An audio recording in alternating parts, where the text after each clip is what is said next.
जय श्री कृष्णा। ऐसा कौन सा व्रत है जो पापों को नाश करके हर मनोकामनाएं पूरी कर देता है? जानिए कामदा एकादशी की चमत्कारी कथा। प्राचीन समय में रतनपुर नाम का एक सुंदर नगर था, जहाँ पूर्णिक नाम का राजा राज करता था। उस नगर में गंधर्व, किन्नर, अप्सराएं निवास करती थीं।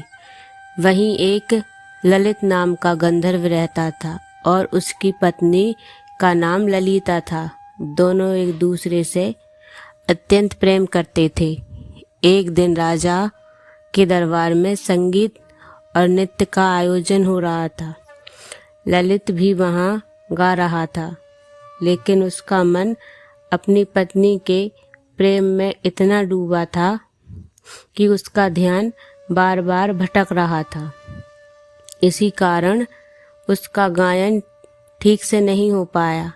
दरबार में मौजूद एक नाग ने यह बात राजा को बता दी। राजा पौंडीक बहुत क्रोध हो गए और उसने ललित को राक्षस बनने का श्राप दे दिया।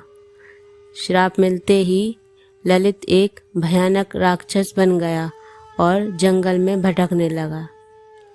यह देखकर उसकी पत्नी ललिता बहुत दुखी हुई।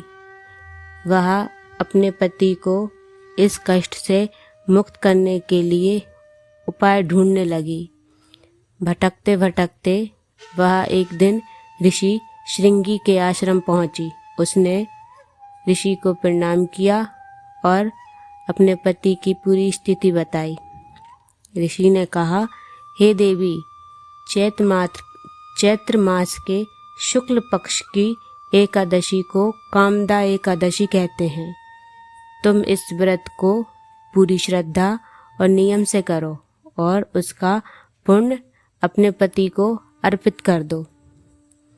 इससे तुम्हारे पति श्राप से मुक्त हो जाएंगे। ललिता ने वैसा ही किया। उसने विधि पूर्वक कामदा एकादशी का व्रत रखा, भगवान विष्णु की पूजा की और द्वादशी के दिन व्रत का पारण करके उसका पुण्य अपने पति को समर्पित कर दिया। व्रत के प्रभाव से ललित तुरंत राक्षस योनि से मुक्त हो गया और फिर से अपने सुंदर गंधर्व रूप में आ गया। इसके बाद दोनों पति पत्नी सुखपूर्वक जीवन व्यतीत करने लगे। कामदा एकादशी की व्रत विधि। सुबह ब्रह्म मुहूर्त में उठकर स्नान करके व्रत का संकल्प लें। घर के मंदिर में भगवान विष्णु की मूर्ति तस्वीर स्थापित करें। दीपक जलाकर फूल, फल, तुलसी अर्पित करें। ओम नमो भगवते वासुदेव मंत्र का जाप करें। दिन भर व्रत रखें। फलाहार कर सकते हैं। शाम को कथा सुने, पढ़ें। अगले दिन द्वादशी को व्रत का पारण करें।